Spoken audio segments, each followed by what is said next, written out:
स्वागत करती हूँ अपने डेली ब्लॉग में। और आज ना फाइनली धूप निकला है पटना में, तो यहाँ पर मैं खींच रही हूँ कपड़ा। मॉर्निंग का सारा सफाई का काम हो गया, तो रेसिपी के साथ साथ मैं मॉर्निंग रूटीन भी अपना आप लोगों के साथ शेयर करती हूँ।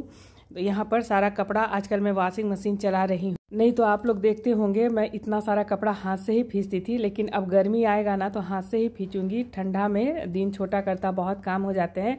तो फाइनली मैं नहा खींच करके आ गई हूँ टेरेस पे। फूल तो ये विंटर में मिल ही नहीं रहा है, बहुत सारे फूल सूख भी गए हैं, तो जितना थोड़ा बहुत फूल निकलेगा तो मैं तोड़ लेती हूँ। गुलाबी मुझे नज़र आ रहा है, बाकी तो सारा फूल सूख गया है। तो मेरे पास 10 गमले तुलसी जी के भी हैं, लेकिन मैं चली गई थी दिल्ली तो सब सूख गया। और बाकी 2 गमला है तो मैं अपने नीचे बालकनी में रखी हुई हूँ। तो यहाँ पर देखिए, जो भी मेरा छोटा है बालकनी, तो जो भी इधर 3-4 दिन से कपड़ा था ना, तो सब में धूप नहीं लगा था, वो सब भी कपड़ा ला करके रख दूंगी। और टेरेस में थोड़ा आराम हो गया है कि कपड़ा सुखाने की जगह मिल गई है। अगर मेरा बालकनी बड़ा रहता ना, धूप आता, तो मुझे टेरेस पे आने की कोई ज़रूरत नहीं थी। और जल्दी जल्दी पूजा करके लग रहा है कि जैसे यहाँ पर धूप में बैठ जाऊँ। बहुत अच्छा भी नहीं, मतलब हवा है, क्योंकि अब तो बसंत पंचमी का आगमन हो गया है, तो हवा भी ठंडा ठंडा चल रहा है। धूप में भी बैठिएगा ना तो ये हवा से मतलब आपको बहुत आराम भी नहीं लगेगा। तो चलिए, यहाँ पर आ गई हूँ पूजा करने के लिए। तो बालकनी में ही शमी जी का भी पेड़ रखी हूँ, तुलसी जी का भी पेड़ है, तो यहाँ पर मैं जल चढ़ा देती हूँ। और सिंपल तरीके से जो भी पूजा करती हूँ, कभी कभी भजन भी सुना देती हूँ। और 2 फूल जो है मेरे बालकनी की शोभा बढ़ा रहे हैं, बाकी तो सारा पेड़ पौधा आपको सूखा हुआ ही लग रहा होगा। तो यहाँ पर नहा करके आ गई हूँ। पूजा करने के बाद अपनी दिन की लंच थाली तैयार करने के लिए बहुत ही सिंपल सी थाली बना रही हूँ। तो ये है मसूर दाल, मैं धो करके और रख दी थी। साथ में ये बथुआ है। तो यहाँ पर 1 किलो बथुआ था, तो जो मैं कल बथुआ की रेसिपी दिखाई थी आप लोगों को, तो आप लोगों का बहुत प्यार मिला है, इसके लिए मैं दिल से धन्यवाद बोलना चाहती हूँ। तो यहाँ पर बथुआ के पत्ते में ले रही हूँ। बथुआ का डंठल है ना, तो उसको आलू में मिला करके बना दीजिए। जब भी दाल बनाइए तो पत्ता ही यूज़ कीजिए। पत्ता को मैं यहाँ पर बारीक बारीक काट रही हूँ, बहुत सिंपल तरीके से जो भी अपना रेसिपी मैं दिखाती हूँ। और इतना ठंडा में काम तो हो ही जाता है, आप लोग देखते हैं, लेकिन खाना पीना भी अगर आप अच्छा से नहीं खाइएगा तो और भी मतलब दिक्कत होता है। ठंडा में खाना खूब खाइए, खूब काम कीजिए। यहाँ पर देखिए, दाल भी मैं धो करके पानी में ही डाल करके छोड़ दी हूँ, जिसमें थोड़ा सा फूल जाए। यहाँ पर चढ़ा दी हूँ कुकर। और इसके पहले भी मैं बथुआ की दाल की रेसिपी शेयर कर चुकी हूँ, बहुत ही सिंपल तरीके से बनाइए, लेकिन ये दाल बहुत स्वादिष्ट लगता है। और यहाँ पर कुकर में डाल दी हूँ 2 चम्मच सरसों का तेल और कटा हुआ लहसुन और हरी मिर्च है। और मैं कोई इसमें जीरा वगैरह नहीं डालती हूँ। लहसुन को एकदम लाल कर लेना है। अगर और भी ज़्यादा लहसुन आप डालना चाहते हैं तो डाल लीजिए, लहसुन अभी काफ़ी महंगा हो गया है।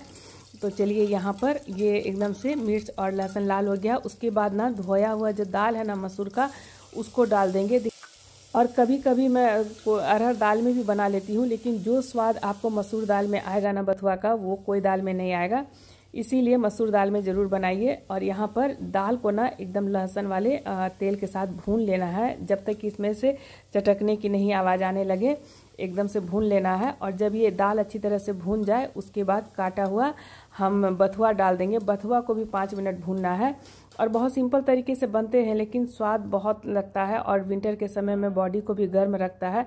तो अक्सर मेरी थाली में देखिएगा कि मैं बथुआ की दाल ज़रूर बनाती हूँ, और साथ में थोड़ा सा हल्दी नमक डाल करके बस सीटी लगा दें गलने तक। और ये मैं रॉक सॉल्ट यूज़ करती हूँ आजकल, पिंक वाला। और चलिए, ये अच्छी तरह से भून गया है, तो अब मैं बथुआ डाल देती हूँ। साथ में चावल चढ़ा हुआ है। और आज मैं बना रही हूँ आलू गोभी की प्याज वाली सब्जी, लेकिन आज फुल सब्जी की रेसिपी मैं नहीं शेयर करूँगी, क्योंकि आज इतना ज़्यादा मैं कपड़ा खींच ली हूँ ना कि मतलब देखिए, और मेरा ट्राइपॉड भी टूट गया है, तो वीडियो लेने में बहुत परेशानी होती है। जो भी थोड़ा बहुत मतलब वीडियो शूट करती हूँ तो मिस्टर वर्मा कैमरा पकड़ देते हैं, तो जब मेरा आ जाएगा ट्राइपॉड तो बहुत अच्छी तरह से जो है ना सारा रेसिपी मैं दिखाऊंगी। तो बथुआ दाल की फिर से आप लोगों का रिक्वेस्ट आ गया था कि एक बार फिर से इसकी रेसिपी शेयर कीजिए। तो यहाँ पर जब दाल अच्छी तरह से भून गया है, तो देखिए काटा हुआ हम बथुआ डाल देंगे। सिर्फ पत्ता ही है। 1 कटोरी दाल में 250 ग्राम बथुआ डाली हूँ, सिर्फ पत्ता तोड़ करके। और यहाँ पर डाल दी हूँ गर्म पानी। तो जब भी इस तरह की दाल बनाइए तो गर्म पानी ही डालिए, ठंडा पानी नहीं डालिए। एक बार अच्छी तरह से बॉयल होने के बाद सीटी लगा देंगे पकने तक, और बहुत ही स्वादिष्ट लगता है। साथ में चावल भी हो गया है। और यहाँ पर देखिए, प्याज वाला आज मैं गोभी बना रही हूँ, तो थोड़ा सा तेल में गरम मसाला डाली हूँ, जीरा है, देसी मिर्च है, और प्याज 3 से 4 प्याज काट करके डाल दी हूँ। और बेसिक मसाले में जीरा, अदरक और गोल की पीस करके रखती हूँ लहसुन के साथ, बस वही एक पेस्ट डाल दी हूँ। आलू बॉयल करके रखी हूँ।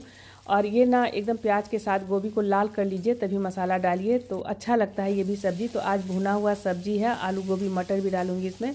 टमाटर का चटनी है, बथुआ दाल है और चावल है। और उसके बाद मैं सब खाना वाना खिलाने के बाद कुछ बातें भी आपके साथ शेयर करूंगी, तो वीडियो के इन तक बने रहिएगा। यहाँ पर मेरा दिन का लंच थाली बन करके तैयार है।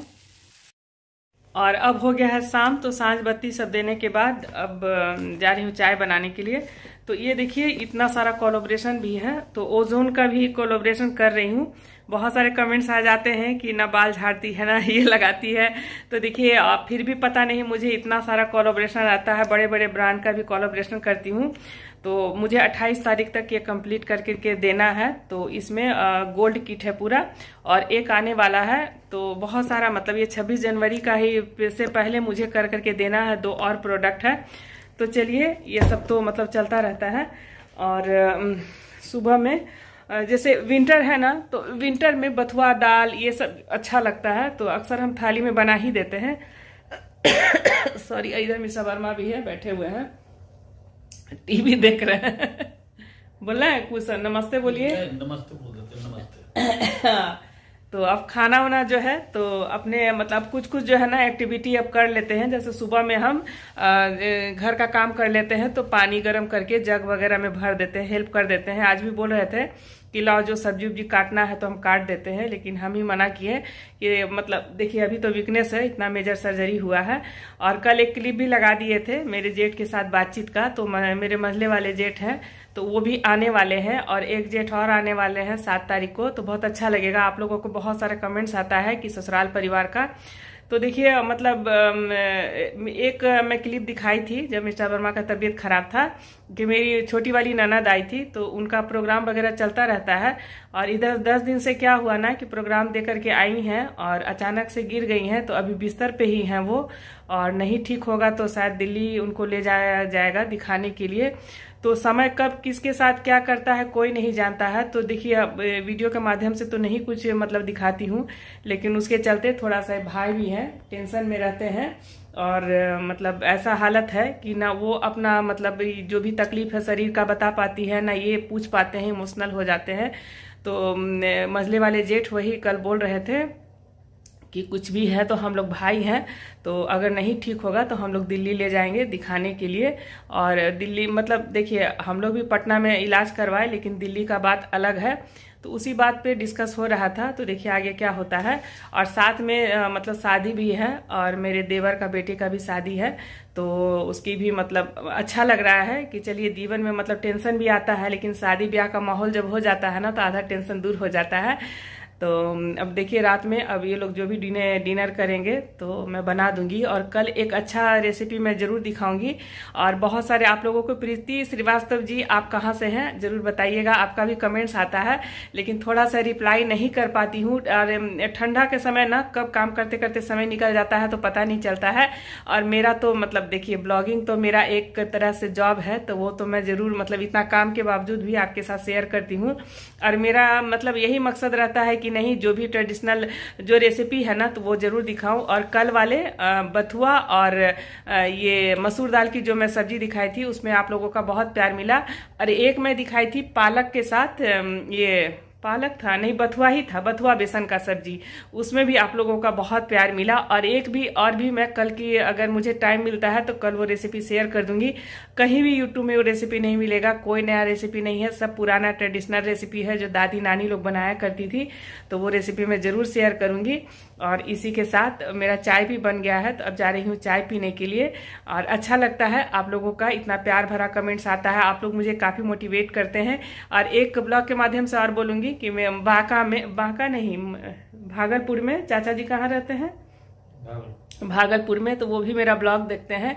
तो ब्लॉग के माध्यम से अपने चाचा चाची जी को भी मैं प्रणाम बोलना चाहती हूँ। और सुमन सिंह जी भी हैं भागलपुर से, तो मैं बता दूं कि भागलपुर में भी मतलब मेरे चाचा ससुर और चाची लोग रहती हैं, तो उन लोग भी मेरा ब्लॉग देखती हैं। और भागलपुर का कतरनी चूड़ा घी ये सब काफ़ी फेमस है, और मेरे बहनोई ले आते हैं, जब भी जाते हैं तो मुझे खरीदना नहीं पड़ता है, भागलपुर का घी यूज़ कर रही हूँ। तो चलिए मिलती हूँ कल एक अच्छे से रेसिपी वीडियो के साथ, तब तक के लिए जय माता दी।